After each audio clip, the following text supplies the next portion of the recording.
Ever since the Industrial Revolution, manufacturing has seen slow changes in the way things are produced. Changes over the last few years, however, seem to be more dramatic.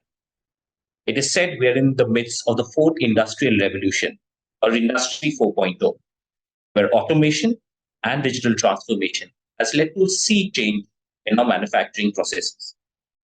From mechanization of production, we are now entering the digitization of manufacturing sector. But what does it mean for India, and how can we transform India's manufacturing with the factories of future? To talk on this subject, we have with us today Madan Padaki, co-founder Global Alliance for Mass Entrepreneurship, Jain, director in NTF Group, Sreeraman Thiagarajan, co-founder and CEO, Agrahyah Technologies, and Bitan Datta, managing director and partner, Watson Consulting. So, Sri, let me come straight to you. From conferences to shareholder meetings, Industry 4.0 and or the fourth industrial revolution, the top of agenda for everyone. But what exactly is Industry 4.0? Thanks, Pran. So if you take one step back, the previous revolution was all about, introducing digital technologies and computers and so on. And we saw the birth of e-commerce, search and whatnot, social media. And that had, that essentially in the previous revolution, what happened was people were able to connect with each other in a better way and the whole world became flat. In 4.0, it's much more advanced. It's in essence, things are even able to talk to each other, right? So we moved from people talking to each other in real time to things talking to each other in real time, right? So for example, we are working with auto companies where your car is talking to your home refrigerator. I mean, that's 4.0, right? And there are, talk about bionic systems where, biological things can have a coexistence with electronic or electronic devices and so on. So it's not like an artificial limb, but it's like much more advanced than that, right? So that's what the bionic term comes. I think somebody from BCG can definitely talk more about bionic systems. They have mastered it. Yeah, so essentially 4.0 is where everything is much more smarter. When I say smart, it's able to measure something, right? So the ability to measure what's going on is one definition of smartness. And second, it is all connected. And third, there is a degree of automation and robotic involved. So this is collectively what we call as the 4.0. Right. Mr. Madan, if I can come to you, what are the factory of future when it comes to India? And what should a factory of future include and what should it achieve, especially in the Indian case? Sure. And let me also add a lens from an MSME standpoint there. See, I think as Sri said, there's been enough cases worldwide, use cases on Industry 4.0, how it has led to better supply chains, faster processing times, better consumer service, a much faster lead time for spares, so on and so forth. I think the benefits have been fairly well documented globally. And, if you were to just look at where we are today, none of us anticipate the exponential rate of growth, right? I mean, if you just look 15 years ago, 2007, 8, none of us expected the huge growth spurt that's going to happen in the mobile phones and smartphones penetration. So my sense is that we are still at the beginning of the exponential curve where things will change very rapidly from now on. And to add to Industry 4.0, if you were to bring the Web 3.0 into play and start looking at metaverses, digital twins, how people will be trained in the industrial adoption of these technologies, I think we've barely scratched the surface. The bigger question, I'm sure, which will come to later, is that, the factories of the future present a very, very, sophisticated, alluring image. What is required for the MSMEs of our country? The large industries will, of course, take the lead and are taking the lead. What is required for the MSMEs of our country to get there? And how do we navigate through that is the much larger question in my mind. Right. Naman, I think you would be able to answer this. Have you established the need to invest in Industry 4.0 capabilities and technologies that your firm And where are you in terms of adoption of such technologies? Yeah, thank you. So most definitely, I think last few years especially have taught us that building smarter factories that are more agile and responsive to changing market conditions is really the need of the hour. So, I mean, investing in 4.0 can really help us be more efficient, productive. But at the same time, we need to measure the success of our investment, which sometimes is not so easy when it comes to, especially this big industry 4.0, you know. So we know how it can help us automate our processes, reduce cost. But on the other side, it needs handling of big data, regular analytics, machine learning, etc., to really harness the power of this technology. So, but I'd say with the right investment, we can, definitely be profitable and stay ahead of the competition in the long run. Now coming to NTF here, we've made a roadmap together with our consultants. We have a 5-year roadmap of how to move ahead. We're setting annual targets and then measuring the success of this investment and trying to stay ahead of times. Naman, if I can ask you one more question, that does it also need patient capital from your side? If you're talking about investments, would you need to be patient in terms of what outcomes you see coming out from those investments? Yes, that's exactly what I meant. I mean, investment is one thing, but then we need to see the return as well. So need to be patient on that. Need to define our KPIs, whether it is employee productivity or operational efficiency or some cost saving that we plan to achieve through this investment. And only if those targets, those KPIs are being achieved, we can, so need to set small targets so that a small investment, small targets, and I think that's how step by step we can adopt this technology. Bitan, here we've heard Naman talk about that, he wants to see how, the investments, what are the outcomes for the investments.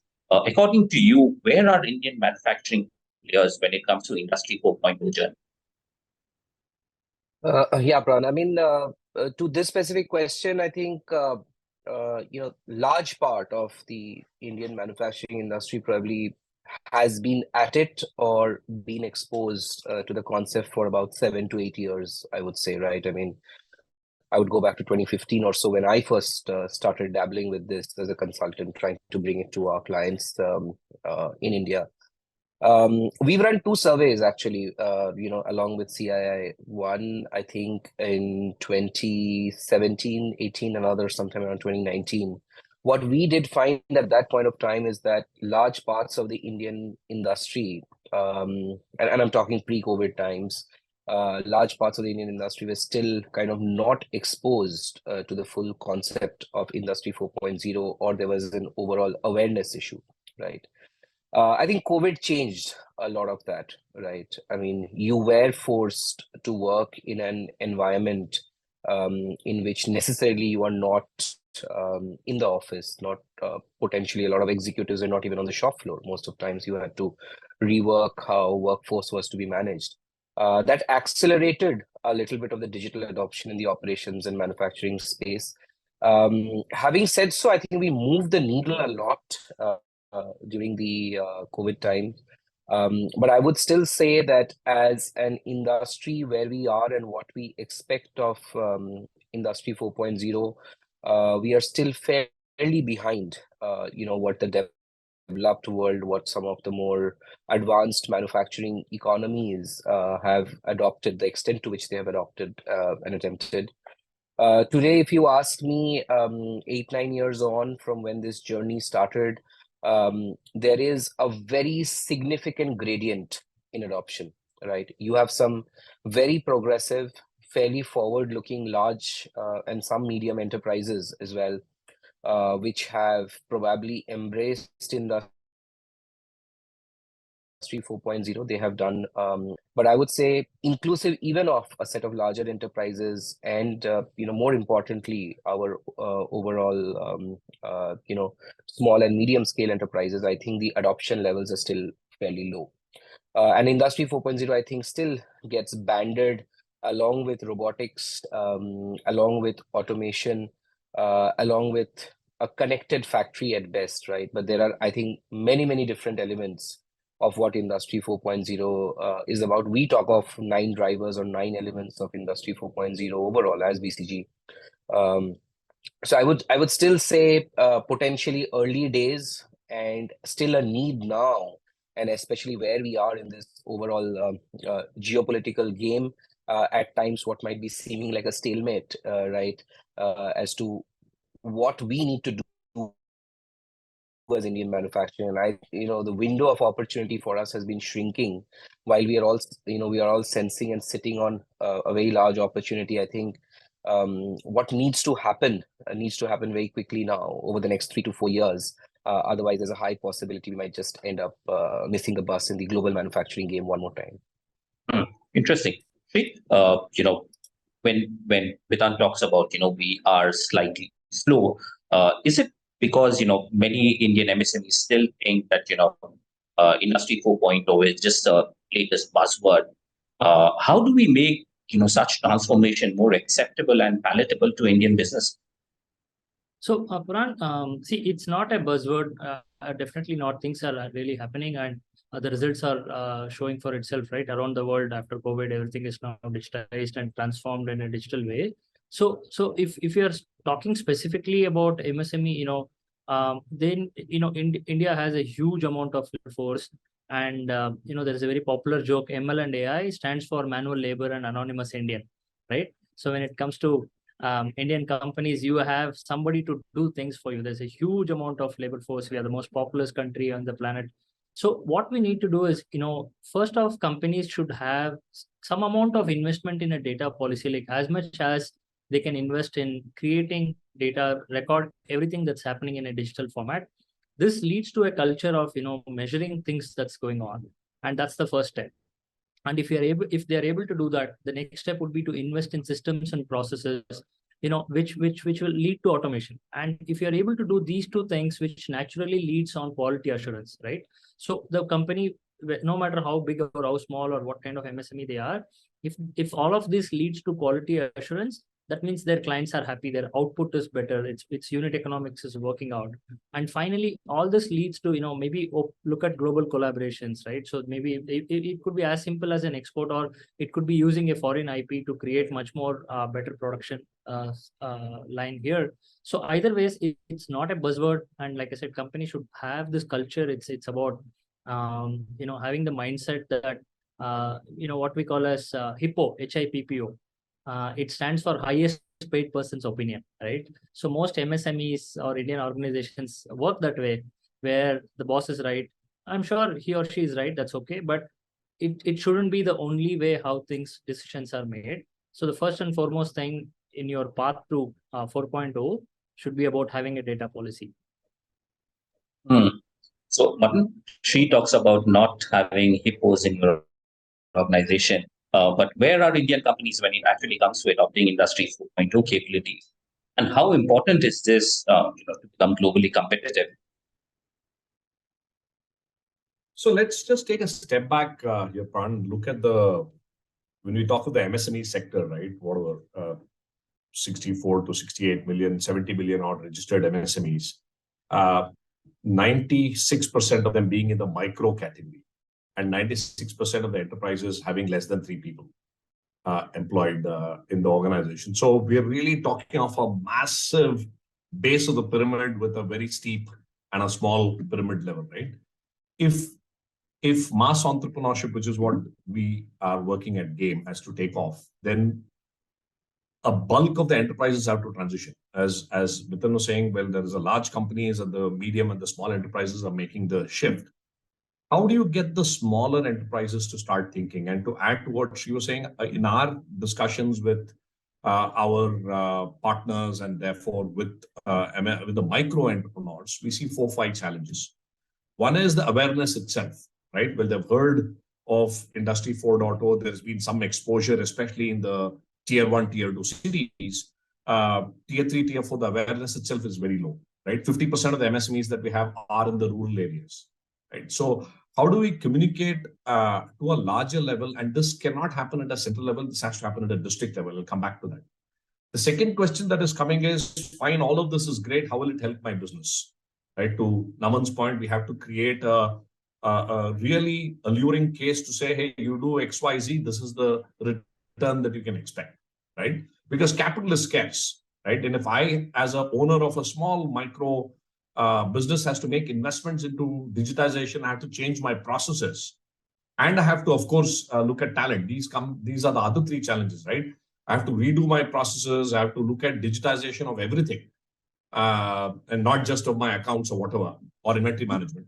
And where will I find the talent to do this, right? So if you look at awareness, capital, talent, digitization journey itself, and the ROI, I think especially we have to, as a forum, we have to create more and more success stories, case studies of small businesses that have gone through this journey, seen the benefits, create more awareness and say, hey, if these guys can do it, so can you, right? I think that, to me, is the larger challenge ahead of us. That and of course, we got to also cover this up with a policy framework and a policy initiative that will help these micro enterprises go through this journey faster and faster. We'll come back to that, but just sharing my thoughts on when we did a quick dipstick amongst our stakeholders. This is what we heard from the ground. Right. So, Bitan, continuing with this line of question, how do you actually make, all these words like generative design and everything else associated around Industry 4.0 more acceptable to a larger section of the industry? How do you make it more palatable? I mean, some time back, we'd heard about a technology called 3D printing. It never really took off, but still, how do you make these things more acceptable? Yeah. No, I think, see, for some of these, it is super, super important. I mean, firstly, at a very macro level, what is it that we as India want to achieve in manufacturing, right? And where do we see ourselves playing in the global value chain? Do we want to do just the end of line, as an example, or the end of value chain, which is more the assembly job? There's a fundamental factor cost advantage on labor, on just unit cost of labor that plays out. I mean, productivity adjusted numbers start looking a bit different, right? I think there's one question that's got to be addressed overall. What do you want to play? I think the government's been making some great moves. I think some of the more newer generation sectors, I think the play is more cross value chain, or the intent is there to be more vertically integrated and play along. And why I broke off into that part is important, because something like 3D printing, right? I think that would make sense for anyone. Only if you want to do much more, smaller volumes, much more smaller lots as such, right? And I mean, if you want to do, and if your intent as a country and what you incentivize and what you promote in manufacturing, if you want to do more large scale work, you want to do more the gigafactory, mega factory kind of a setup, right?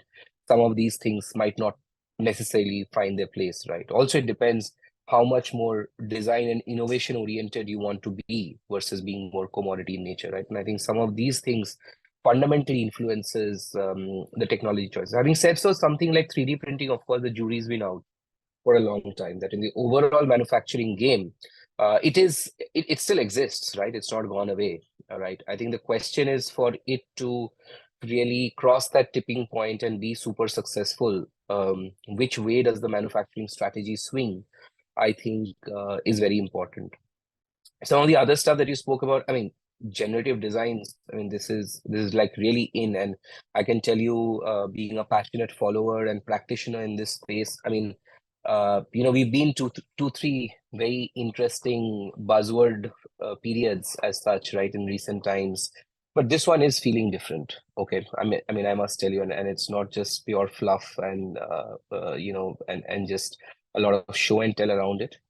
But I think just the power of the algorithms, the way they are coming across, I think there is phenomenal potential. So in any design-oriented industry, right? And if you take auto itself as an example, I think the ability for you to do much more specific custom designs, the ability for that to be then passed on to the back end of the manufacturing, right, for production. I think there is a lot of opportunity. So I would say each of the technologies at a slightly different scale. And digital twin, to be honest, I mean, it probably gained a lot more coinage in recent times, but it has been there for many, many years. I mean, most of us learned about digital twin in our engineering courses. We might have forgotten about it, right? But simulation is a very core topic that many of us chemical engineers and mechanical engineers would have learned, right? I mean, and digital twin is nothing but a different coinage of the simulation topic.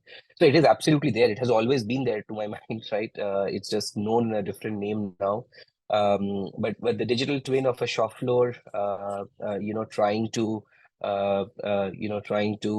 figure out how the changes might look like and how it kind of manifests before you actually try out something in the market. I think there is clear opportunity around that. I think where digital twin has gone in and has gained greater traction is actually the supply chain space, right? Because you can actually do much more scenario simulations for that matter, and that's where the digital twin is actually making much more sense. But each of these technologies slightly different scales of evolution and slightly different things. A less underplayed one is actually we tend to garb all of it under big data and analytics. But with this interconnectedness of cyber physical systems, right, which is what is known as Industry 4.0, I think the amount of data that is available for any organization that has done it well is phenomenal. Less talked about, but the one slice of Industry 4.0 that actually generates value for everyone is analytics, right? And I think hence the question that how is your analytical engine, how is your analytical center of expertise, or how have you really embedded analytics as a core skill and competence in your organization, in professionals who work for you? I think makes or breaks the fact whether you're able to extract value out of this entire process or not. Because Indian manufacturing, we are still operating in a slightly different realm with lower factor costs, or relatively lower factor costs, I would say. But I think how do we create more value? How do we create the money out of it? How do we justify the business cases and actually do more and more of it? I think a lot of the answer actually lies in analytics and very intelligent application of the analytics for your benefit. Right. Aman, where are your peers and competition placed when it comes to adoption of Industry 4.0? What are the functions that you think can be impacted by Industry 4.0? Right. So I think when we talk about adoption of Industry 4.0, there are various stages to it. And the first stage itself, especially in a manufacturing industry, is machine or asset connectivity. So here, I think most of the companies which I know, I mean, they're facing this difficulty of integrating existing systems with this new technology. I mean, that's a major hurdle. But I mean, when it comes to the automotive industry, which we're in, I think almost most of the companies are going ahead with this. The OEMs are first following it. And we hear from the OEMs that someday we'll have connectivity between companies. So their machines talking to our machines, and then we can create something great out of it. So yes, I mean, the picture is very good. But yeah, I mean, once the first step is done, that is the machine connectivity, then of course we can go to the data consolidation side, real-time analysis of this data, etc. So, but yes, we're still yet to see that. Then coming to the second question, maximum impact, I think first will be on very repetitive tasks, which we can really avoid. I mean, these are the low-hanging fruits, some simple paperwork. And then depending on the stage of automation, we've reached, I think some production, resource planning, data analytics, and, forecasting. So whether it be materials or business planning strategy. So these type of things we can then get onto it. So start from the basics, and then I think sky's the limit. So a lot can be done with this. Right. Sri, so Naman says, start with the basics. But Industry 4.0 is closely linked to digital transformation. So in this case, what is the difference between digitization, digitalization, and digital transformation? Thanks again, Pran. So see, when a isolated way of a analog thing is, you use that to, you use digital to do that now, that's digitization. So let's say in a bank, you are applying for a loan, you have to fill a form. Now that form filling is replaced by apply online. So you have only digitized an analog, otherwise analog process, right? So digitalization is where you use technology to streamline an entire process. Let's say a company implements an SAP or a Salesforce or something like that, right? CRM or a ERP to that effect. So that is digitalization, right? You're automating or you're using technology across a process. Let's take the same loan application process. You have not just applied the loan online, but right till the disbursement, everything goes through desk to desk without paper movement, but it's information movement. So that is digitalization, right? And this is where most companies make the delusion that digitalization, they equate that to digital transformation, right? So if they're implementing SAP or if they're implementing a CRM like Salesforce, they call that digital transformation. That's far from true, because in the word digital transformation, the digital is actually redundant. It's only the transformation we should be focusing on. So the basis is, new ways of doing business or unlocking new market or a new customer segment. That's essentially digital transformation. So what has happened is technology has changed how we discover things, how we eat, how we experience life, how we travel, everything. So essentially people have changed, and if your business is still doing things in the older way, you are likely to be left out, right? So digital transformation means finding a new business model. It's as simple as that. In fact, that word digital is confusing. That's where people get lost between digitalization and digital transformation. So in essence, let me sum it up. Digital transformation means you have to unlock a new market or a new segment, or you have to find new way to deliver value to your customers, and technology is the underlying factor in all of this. Right. So when we're talking about transformation and industrial revolution, you're talking about significant changes. So Madan, if I can come, what does it do to an organization itself? What does it mean for leadership in a manufacturing organization when it comes to managing their business, from employees to culture? And also, not related completely, but can Industry 4.0 actually help bridge the talent gap which we see in the manufacturing space today? Sure, and Sri, I love the examples of the what you talked about, digitalization. I think that understanding is so critical. Loved it. Thanks, Madan. From a leadership standpoint, I think, see, if you were to go back to what she said, Industry 4.0 is not about digitization, it's not about digitalization, but it's about digital transformation, right? And how do you reimagine the business? Of course, you have to start with somewhere, but eventually it's about digital transformation, right?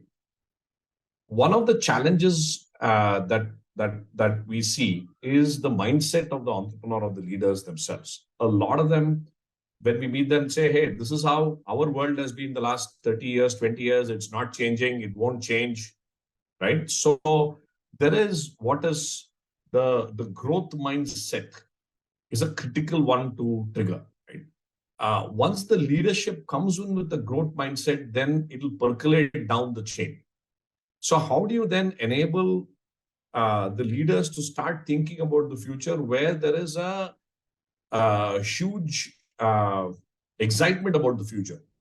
And I think, going back to what Bitan said about the geopolitical climate, I think there is that excitement that exists now, saying with the China Plus One or the new renewed manufacturing focus that is now coming in, there's a plethora of opportunities that will open up. The second thing is, as you also alluded to, the culture.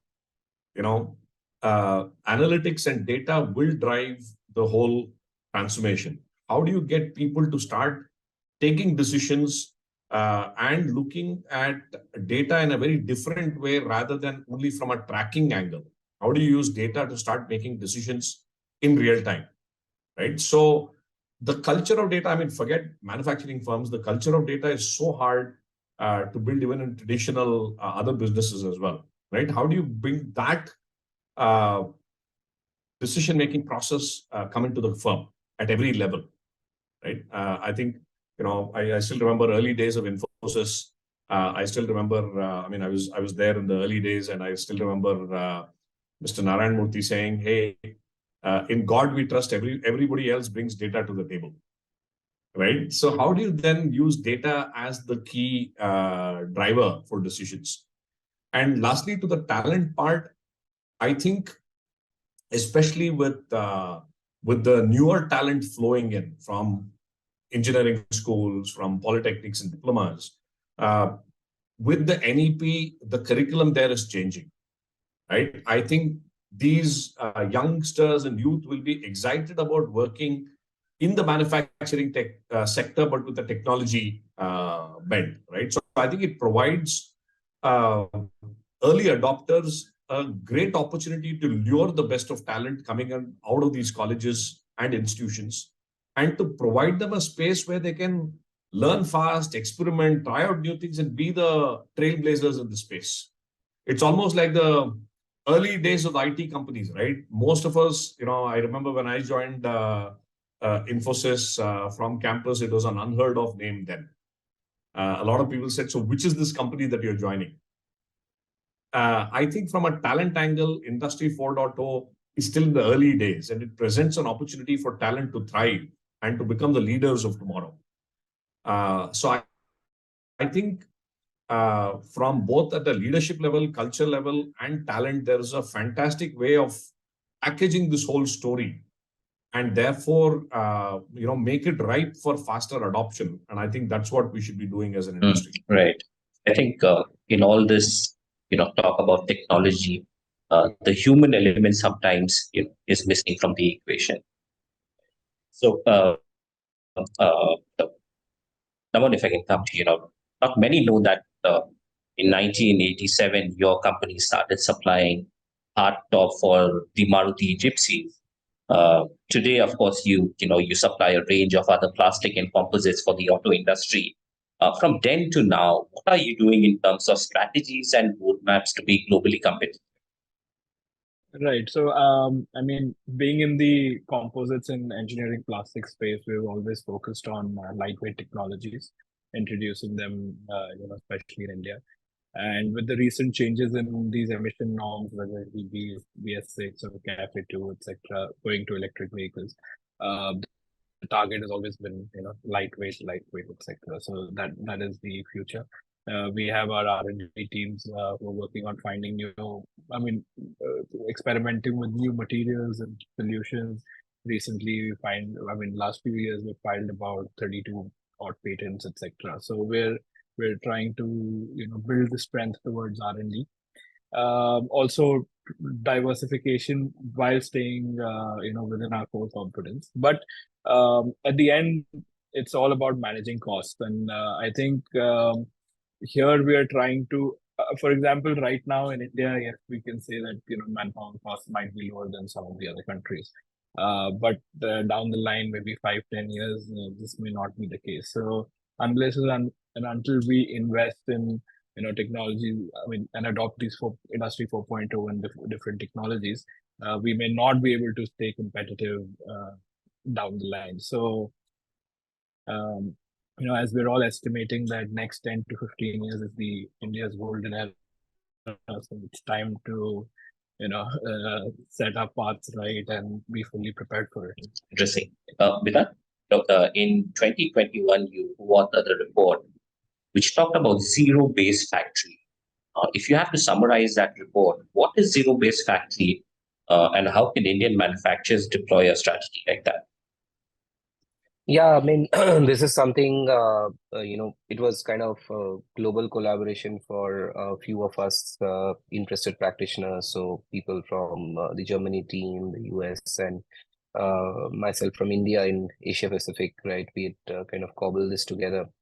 This alludes to basically taking a bit of a step back, a zero-based approach to think through your overall manufacturing strategy and the design of manufacturing factories or facilities within. We typically tend to do it. We all have heard about zero-based budgeting, let's say in the finance or in the procurement field.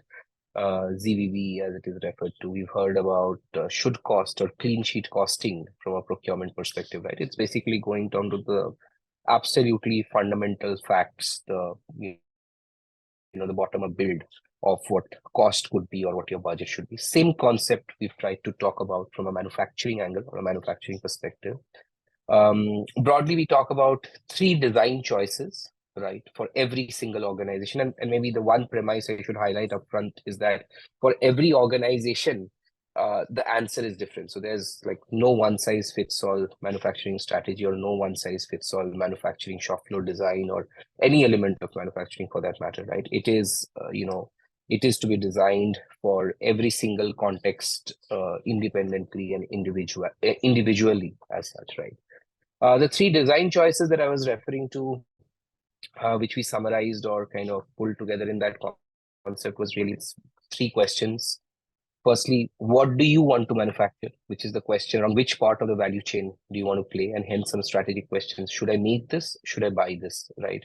If I make this, then again, which part? I mean, do I need to play as a vertically integrated player, or do I play a specific section which makes economic sense, for me to manufacture?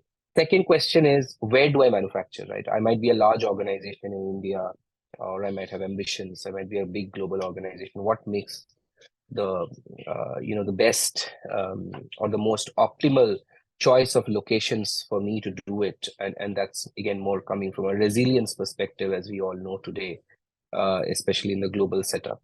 And thirdly comes the within the 4 walls of the facility kind of a question: how do I manufacture, right? So what design choices around that? What's my layout? Am I going to design this for high volume, or do I know that the nature of demand that I'm going to get is going to be high mix, high variety, and hence small volumes? The 2 setups are very different, right? You cannot have one kind of a setup to the other, or do I need to do both? In which then comes the whole concept of a factory in a factory, modular manufacturing, cellular manufacturing, different design choices. So at the meta level, 3 design choices, that's what we talk about, right? And with 3 fundamental questions: what do you want to manufacture, where do you want to manufacture, how you manufacture, right? Then comes the perspective of what are your strategic objectives, right, on the other axis, right? The strategic objectives could be, what should be my value proposition? It's a combination always of both internal strategic choices and what the environment might be pushing me to do, right? So there's this one part around what's my value proposition to the customer, and thinking backwards from the customer, that what do I need to be known for? Could be different things. I might choose to be the one with the fastest service. I might be the one who will always be the lowest cost supplier of the goods in whichever way. Then there's another perspective around resilience, right? And that is so much of an important criteria that we've play out over the last 2-3 years. So many disruptions, so many shocks externally. So how am I really designing myself, from a resilience perspective? Manufacturing network comes into question on that. How am I located to my customers? How close, how far, how is my entire network of suppliers from which I pull together materials and components, right? How are they supplying to me? So that becomes an important, right? And then there's a third perspective, and increasingly an important perspective, that how do I enhance sustainability of my manufacturing operations, right? And how do I think of it? So I think it's a combination across these 3 that we say that there are a whole choice of strategies and choices for you that you need to make. And almost hence you have a clean sheet approach or a bottom-up build approach to what your manufacturing strategy and what your manufacturing choices are, right? And of course, I mean, as you think of the questions around the 4 walls of the facility, the design choices that you might make around automation, some of the other stuff, right? I think you will have Industry 4.0 concepts in there, non-Industry 4.0, but very fundamental lean concepts in there with which you'll design. But I think it's really this combination, and within this jigsaw, the myriad set of strategies that can be applied to be someone that you really want to be. But I think what is most important is, what's your strategic objective? What do you need to be known for, or what is it that you're going to be driven towards? Once you define that, then you kind of use this frame, the zero waste factory thinking frame, if we were to call it, right, to get to the right strategic choices and answers. Interesting. Before I get to Sreeraman, Is sustainability becoming a big factor for manufacturers now in India?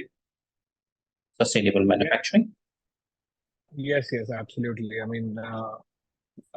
Sustainability, there are various factors of sustainability, and whether it be business or the environment, or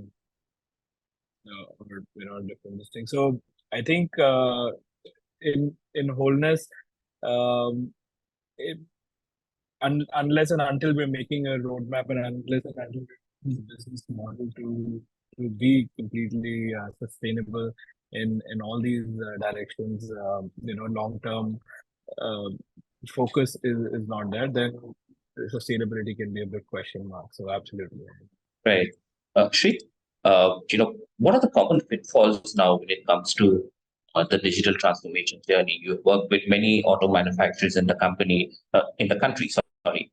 Why do you think manufacturers find it difficult to navigate, the industry 4.0 journey? Uh, uh, Naman did talk about the cost involved. What are the other factors you think? Right. I know some of the points Madan covered. One is the culture, which is the biggest aspect. I think we all touched on that human factor, right? So people are, they can't discern whether they are taking a risk or if they are being shortchanged, right? So when whether a consultant advises you or you see the world around you, a lot of things are changing. So there is some amount of fear, confusion, and also you take comfort in the past that my dad did it this way, my grandfather did it this way, or things like that. The cliched saying that what got you here won't get you there, but somehow people find comfort in keeping things status quo because it's so far so good, right? So culture is the biggest pitfall in that sense. But essentially, Pran, it comes down to two levels. One is at the strategic level and second at the execution level. So pitfall for any transformation usually at the strategic level is, management has resistance for change, or their culture is not really conducive for moving things ahead, right? But at implementation level, it's usually addressable, which is, legacy issues, upskilling, and there is scalability issues and so on. So the implementation bit can always be addressed because it's a matter of time, efforts, and money involved. But at the management level, if your mindset is not in the way of creating a digital first or a technology first company, then that's the biggest pitfall, and there is no medicine for that. Naman, if I can come to you, what are the pitfalls for you? What are the challenges? I mean, you did talk about, the cost. Also, do you have the necessary talent to drive some of these, technological changes? Yeah, so I think there are various challenges currently, especially for the adoption of this technology. High cost was one of them, adequate infrastructure. A lack of skilled labor to actually go ahead with it. But most importantly, as I mentioned earlier, that integrating the existing systems with the new technology. Additionally, some security concerns like data privacy or cyber attacks, and these are always luring around that people are scared about. These are some of the major obstacles that are there for adoption of this technology. But so there are various stages of implementation, like we said. So once for example, this machine connectivity and data consolidation, I think if we're able to overcome these challenges, and data consolidation, when I say it should be on a single platform. Right now, people have ERP systems and they're connecting with different softwares, and then 2-3 softwares talking to each other, and then getting the data somewhere. So real time data on a single platform. Once this is done, then the rest part of analytics and predictive analytics, and then going ahead, that can be easily done. So these couple of hurdles we have to cross, and then I think it becomes easier. Right. Manufacturers always talk about integration and coordination across the value chain. Can Industry 4.0 provide some solutions to the supply chain challenges? I'll also let Bitan come in because he loves supply chain. Yeah, absolutely. I think, especially in this day and age, well, the speed of supply chain is one of the critical aspect for a much better consumer experience. Been various use cases, instances where because of the data the data exchange between various partners and providers, supply chain efficiencies have been seen in the region of 25, 30%, 40% or whatever. More importantly, I think it also from I'm just connecting to the larger dot of what we are seeing in the whole national level initiative of Gati Shakti and how there is a need for a national logistics platform. More and more enterprises plugging into this will only make the national level supply chain far more efficient as well. So my sense is that it's not going to be, again, the supply chain efficiencies as more and more people join in. It's a network, and the network effect will start kicking in, where we can see an exponential rise in benefits coming in rather than a linear approach. Right, Bitan, you want to add something to that? No, absolutely. See, I mean, these are all very much joined at the hip kind of topics, right? So, I mean, we apply Industry 4.0. Let's take an example, and I'm not even getting into the data sharing. I think that's spoken about by pretty much everyone. Naman, Madan also alluded to it just now, that as you connect systems across players in the supply chain, you share, interchange data. I think the visibility that brings in, I mean, that itself, today, if you go and ask any organization, what is the ask of supply chain? The first answer you're going to get is visibility. The second answer you will get is consistency, right? But the visibility element, I think, very much comes through a lot of this interconnectedness of systems, right? But I would even take some of the more, the hard components of Industry 4.0 as an example, right? If you look at changeovers, right? Many industries, changeovers consume a significant amount of productive time, right? Now, if I can have automation or I can have systems that help me do changeovers more predictably, firstly, and hence the planning systems, the scheduling systems that kind of get in play at that. And secondly, when I execute the changeover, the unit time that I take per changeover, right? Can I reduce that? Now, if you reduce that, I mean, you are essentially unlocking more available time for yourself to do productive work, right? And that itself, unlocks a significant amount of efficiency in the supply chain. I mean, if you take industries such as pharma as an example, or some of the foods industries, I mean, changeovers are a costly affair, right? Because you waste some product, as you do a changeover. Secondly, just from the perspective of the amount of time that you lose for line cleaning, etc., sanitization, it's massive. In the case of auto, sometimes the changeovers might not be large, auto, electronics, etc., that we speak about. But then, can I have the right set of, flexible changeover kits for that matter, that I can do a lot of different products on my same line? Otherwise, what you will typically see is that lines are designed for, just a certain band or a certain range of products, right? You can't do everything. Now, can I have flex parts with which I can do a rapid changeover on a line, right? And that improves my whole flexibility, the flexibility of the line, the flexibility of the facility, and then its role that it plays in the overall supply chain in terms of nimbleness, in terms of agility, is absolutely phenomenal. So I think absolutely. So, I mean, Industry 4.0 will spur more supply chain efficiency, will help supply chains more. And, very critical and absolutely not to be ignored component of getting to higher levels of supply chain performance. Bitan, if we can stay with you, how important is Industry 4.0 for something like, say, a Make in India? And what can we learn from other countries who have cracked the aim, like, say, Germany, China? I mean, topic supremely close to my heart. I mean, have myself been involved in many different forums trying to shape how we think of manufacturing from India. As I said, I think we are sitting on we're sitting on a huge opportunity at this point of time. I mean, how soon and in what shape we make the change, I think, is supremely critical. I think short answer to your question, and then probably I'll shift to a slightly longer answer.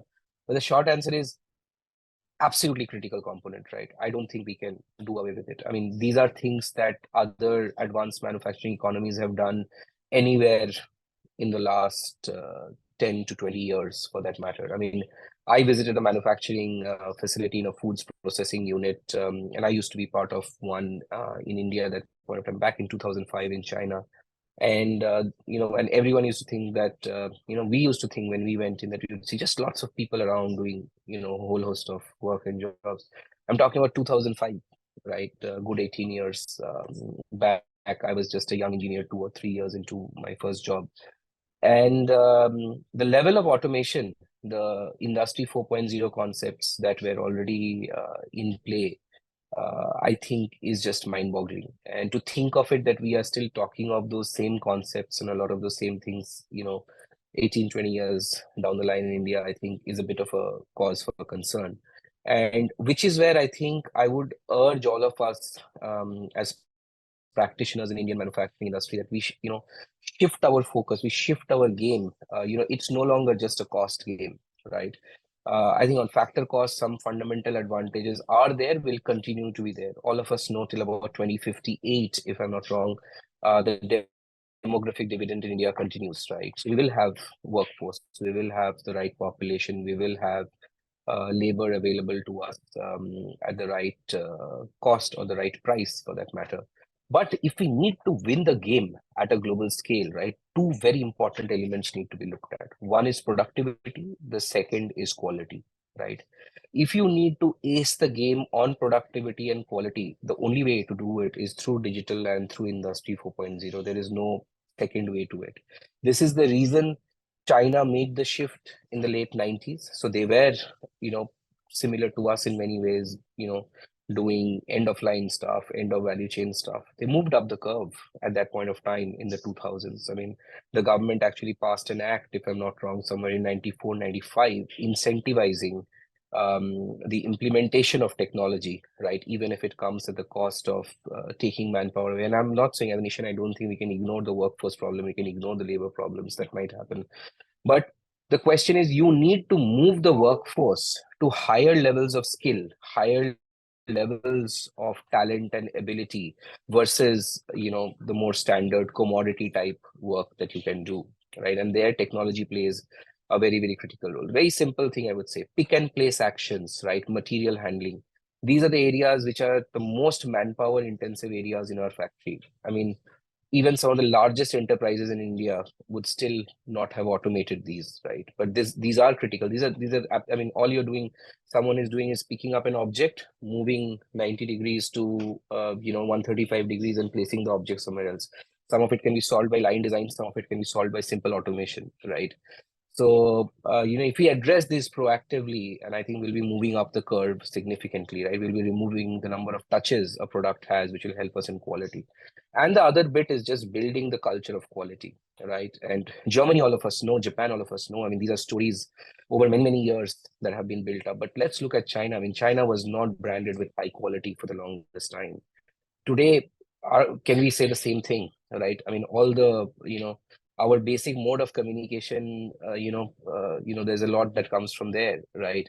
And it's very, very high-end stuff, right? I think you associate them with quality, you associate them with design. Again, there were policy level shifts, there were rules. There's a ministry of quality for that matter, when we studied in the government of China, right? And I think there are things to learn from that. The only thing is, we have the advantage of hindsight, right? We have the advantage of having looked at the story of others. The question is, what others took 30, 40, 50 years. I mean, Japan didn't become a quality superstar overnight. They took 30, 40 years to do that, right? China's taken its own good 20, 25 years, right? The time's come down, if you note, right? For us, can we do that in 5 years, right? And that's the challenge we have. And if we have to do all of that, I think it has to happen through, very wholeheartedly embracing something like Industry 4.0. And as we talk of it, maybe Industry 4.0 moves to Industry 5.0 by that time, right? And then we really need to adopt that at a very, very fast and critical pace. Interesting. Last round of questions. Shri, coming to you, in the Indian context, what are the ways, principles for getting the best out of Industry 4.0? What should our playbook look like?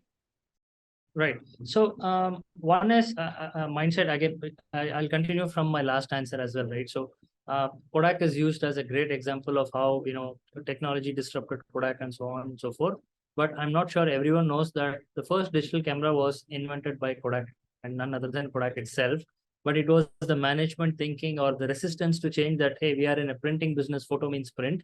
In fact, they acquired a company called OPhoto, which was an online photo sharing platform, and they change it into ordering printed photos online, right? So no matter what they did, it all came back to printing something, right? So it was that resistance to change that led to the downfall of Kodak, right? So the if you were to talk about all this, Pran, so the first and foremost is the mindset to change and to have a better tomorrow.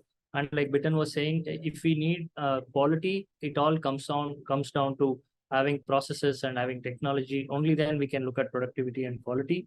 And only with increased quality can we compete at the global scale and not just be a one more low cost factory that's being outsourced to. I mean, we have seen this in the IT years some time ago. It was that way. Then it all moved to Taiwan and other places because it was even cheaper for the call centers to be moved around, right? So if we can't showcase cost as the only factor for world to be looking at us as a market, that can't be said. Other than that, if MSMEs were to start looking at digital transformation, they can start with what they have. What I mean by that is not everything needs 5,000 crore investment, right? It could be small level of investments. It could be like, let's say, whatever you are into, whatever line of business you are into, start by having some amount of data play in picture, have some amount of investment in systems and policies, have some amount of investment made in upskilling people on how everybody touched about data, but how can the data be used to empower people at every level, right? Like we have seen this companies still have a lot of book and pen kind of for everything. There is a book and pen kind of a thing. I don't know what really happens to those books and all the records entered in those books, right? So even if you can have it's about having one computer, or it's about having one barcode and one QR code. It's about having such small steps that's being taken, but all of them lead to the right direction where when I say right direction, it all leads to better quality output, right? And if the quality is good, world is your platform. Yeah. So those would be my recommendations for anyone embracing 4.0. Right. There's a lot of emphasis now on manufacturing, and Bitan also spoke about it. So what do you think is the future of manufacturing in India and adoption of 4.0, especially for MSMEs? The future, as they say, is always bright. The question is, how do we then make that future come alive in the way we want? And for this, I feel that especially at a policy level, we need to start focusing more at the district level rather than at a state or a national level. The rubber meets the road at the districts, right? So how can we create, for example, common shared infrastructure at the districts? Can we create centers of excellences? Can we start recognizing and celebrating those entrepreneurs who adopted Industry 4.0 successfully?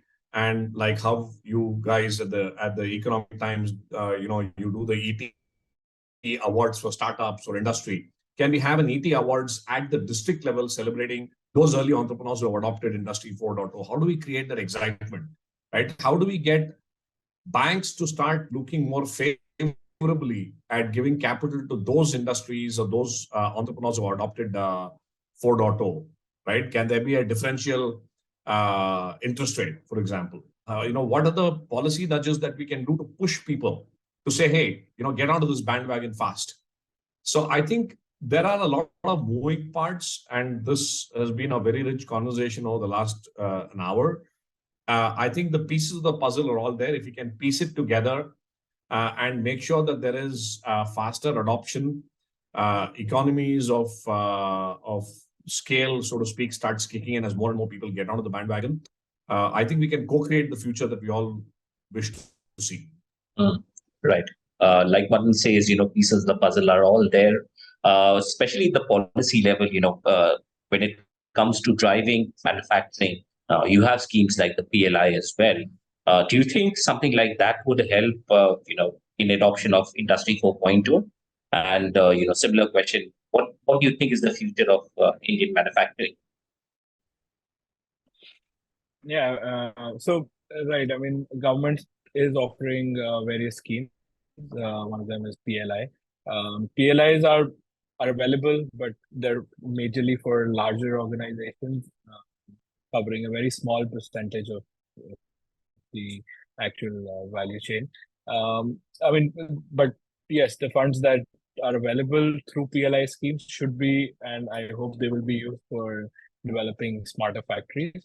For medium and small scale industry, doing these investments is a little more difficult. So I think a certain scheme needs to come up, especially related to the sector. Like Madan said, I mean, that was a good idea for giving maybe interest incentives for people who have adopted this technology.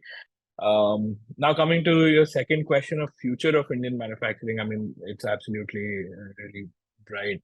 We're a large population of 1.3 billion people now, and the rising middle class and urbanization is giving a strong drive for the demand of, let's say, consumer goods, infrastructure related products, and creating significant opportunities for manufacturers. On the other hand, being a very young economy, I think 50% of India is under the age of 25 or 30 years old. So, I mean, these people all coming into the economy, they need jobs. And I think the manufacturing industry is one of the biggest employers for this. So the demographics and everything is pointing to the right direction, and the immediate targets of, let's say, being a 5 trillion economy or doing 1 trillion exports, these can very well be achieved if we consistently work in this direction. So yes, I mean, future of Indian manufacturing is really very bright. So we just have to get together and work on it. The bright future for manufacturing. Bitan, I would let you have the last word. What should the factory of future look like, and what are the trends shaping it? Yeah, so I think a dream factory of the future is, a few of them are already out there in the world, right? And something that I dream and aspire to see in India also, an absolutely lights out factory, right? Where machines download programs from the ERP or whatever other planning system and are able to auto execute and fill up packages and then move into trucks and move. But I would still say that's a bit of a dream that's still out there, but more in the immediate term, I would say if every Indian operator, every Indian worker on the line is doing a more higher value added set of activities versus what they're typically used to, there is overall skill and talent upgradation that happens, and a lot of the more manually labor intensive tasks, things like material movement, material handling, just like that. I mean, some of those were to be automated and move on, right? I think we would have made very significant progress on our dream towards what is truly a factory of the future. Great. A dream is a good place to end. Revolution by nature means significant changes and new procedures, technologies, and practices being introduced rapidly. For manufacturers, probably this is an interesting but a challenging time. It was a wonderful discussion, and thank you all for joining us today. Thank you so much. Thanks for having us too. Thanks, everyone. Thank you. Thanks for a lovely discussion. Thank you.